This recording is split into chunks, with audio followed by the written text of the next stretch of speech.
Assalamualaikum, Алматы қаласының тұрғындары. Міне бүгінгі біз Райымбек 179 14-ші квартираны бүгін бастадық. Бұйырса клиентіміздің заказ беру бойынша демонтаж, бұрынғы ескі балконның артындағы ескі терезесін бәрін алып тастадық.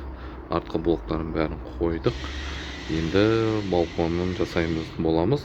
Балконны полный демонтажын бәрін, ескі балкондарын бәрін бұзып алып тастаймыз. Бұзып алып тастап, сыртын қаптаймыз.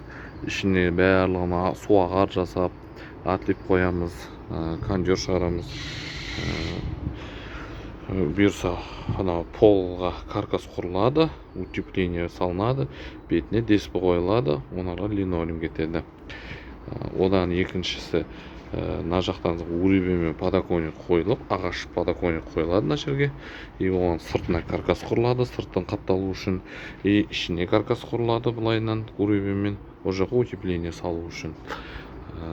Үсті де солай. Бұйырса, мына жер ортасына терезе түседі, 2.20-да 1.40. Бұйырса, жұмыстың басталған сәті өстіп паятағына салып отырамыз. Жұмысымызды ашық түрде көрсетіп отырамыз сіздерге түсінікті болу үшін. Келесі тапсырма берем десеңіздер, қызық болса көріп бағалай жүресіздер.